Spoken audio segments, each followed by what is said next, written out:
প্রতিটা প্রবাসী স্ত্রীদেরকে অনুরোধ করতেছি পরিপূর্ণ ভিডিওটা দেখে যাবা। হয়তো নিজের জায়গা থেকে নিজেরা একটু সতর্ক থাকবা। তোমার মতোই একটা বোনের লাইভ হিস্টোরি, তার পরিচয়টা আমি দিতে চাই না। সেই মানুষটার কান্না দেখে হয়তো ভিডিওটা প্রয়োজন মনে করলাম যে মানুষ হয়তো সতর্ক থাকুক। দেখো, তোমরা কিন্তু প্রত্যেকটা মানুষ স্বামীর সাথে কথা বলার কারণে হাতের অ্যান্ড্রয়েড ফোনটা চালাও, একটা ফোন চালাও, তবে ফোনের মাধ্যমে কিন্তু অনেক মানুষের সাথে তোমরা পরিচিত হয়ে থাকো অনলাইনের মাধ্যমে। তবে এই অনলাইনের পরিচিত হওয়ার মাধ্যমে একটা সময় তোমার জীবনে কালবৈশাখী ঝড় চলে আসবে। হয়তো তোমার দেওর, হয়তো পাড়া প্রতিবেশীর কারোর সাথে তুমি সময় পাস করতে যাও, কারো মায়ায় পড়ে যাও, কারোর সাথে সম্পর্কতে জড়িয়ে যাও। তেমনই একটা বোনের কাহিনী এমনই ছিল, তার গ্রামের পাশের গ্রামে একটা আননোন নম্বর থেকে অ্যাড হয়ে যায়।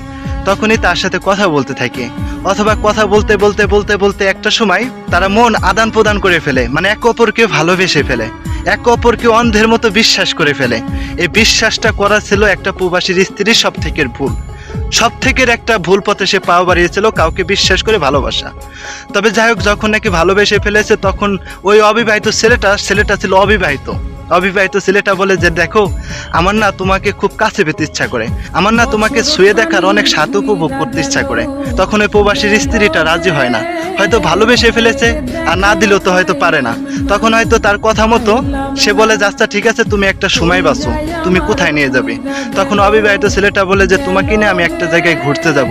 যখন নাকি ঘোরার কথা বলে ওই উপবাসীর স্ত্রীকে ঘর থেকে বের করলো, তখন একটা বাসায় সে নিয়ে গেল। কোথায় নিয়ে গেল? সে তার বন্ধুর বাসায় নিয়ে গেল। বন্ধুর বাসায় যখন ওই ছেলেটা নিয়ে গেল, অবিবাহিত ছেলেটা প্রবাসী স্ত্রীকে, তখন ওই বন্ধুর বাসায় তার সাথে অনৈতিক কিছু কাজ করলো। করার পরে সে ভিডিও ধারণ করলো। ভিডিওটা এমনভাবে ধারণ করা ছিল সে বুঝতেই পারে না যে আমার এইগুলা ভিডিও করতেছে। যখন নাকি ভিডিও করা শেষ, তখনই তার বন্ধু চলে আসছে তিনজন আসার সাথে সাথে বলতেছে যে তুমি আমার সাথে এগুলা না করলে তোমার ভিডিও আমরা অনলাইনে ছেড়ে দেবো। তখন বলে যে আমার ভিডিও কিসের? আমি তো আমার ভালোবাসার মানুষের সাথে এগুলা করছি, আমার ভিডিও কিভাবে এলো? তখন ওই ছেলেটা ভাব ধরতেছে যে সে কিছুই জানে না। তখন ওই ছেলেটা বলতেছে দেখ, আমি তো তোদের বন্ধু, তুই আমার এরকম ক্ষতি করতে পারিস না।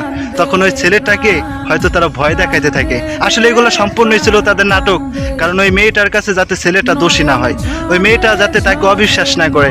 কিন্তু ওই ছেলেটা কিন্তু নিজে স্বইচ্ছাকৃতভাবে বন্ধুদের হাতে তার ভালোবাসার মানুষটাকে তুলে দিয়ে থাকে। তখন ওই ভিডিওর ভয়তে যে স্বামীর কাছে যদি ভিডিওটা পৌঁছে যায়, অনলাইনের ভিডিওটা যদি ফোকাস হয়ে যায়, তখন সে সমাজে মুখ দেখাতে পারবে না। তখন 3টে পুরুষ তার সাথে অনৈতিক কাজ করে থাকে। এরকম হাজারো প্রবাসীর স্ত্রীর জীবনটা এইভাবে শেষ হয়ে যায় থাকে। এরকম হাজারো প্রবাসীর স্ত্রীর সংসার নষ্ট হয়ে যায় থাকে। কিসের জন্য? কারণ একটা মানুষকে অন্ধের মতো বিশ্বাস করার কারণে। কিসের জন্য? অনলাইনে কারোর সাথে পরিচিত হয়ে যাওয়ার কারণে। প্রত্যেকটা প্রবাসীর স্ত্রীদেরকে একটা কথা বলি, শোনো রে বোন, তোমার স্বামীর উপরে কাউকে কোনোদিন তুমি বিশ্বাস করতে পারো না। তোমার ফোনে যদি কোনো সমস্যা হয়ে থাকে, তোমার স্বামীর সাথে পরামর্শ করো যে কার কাছে গেলে তোমার ফোনটা ঠিক করতে পারবা। তোমার আশেপাশে কারোর সাথে পরিচিত হইতে হবে না, তোমার কারো বিপদে কারো ডেকে আনতে হবে না। তোমার স্বামীর সাথে আগে পরামর্শ করবা। যে তোমার অতি আপন হইতে আসবে, একটা সময় মনে করবা সে তোমার অতি ক্ষতির কারণ হয়ে থাকবে। মানুষের স্বার্থ ছাড়া কারোর সাথে মিশে না বোন। তুমি প্রবাসীর স্ত্রী, তুমি কারোর কাছে 2টা টাকা চাওয়ার আগে তোমাকে দিয়ে থাকে।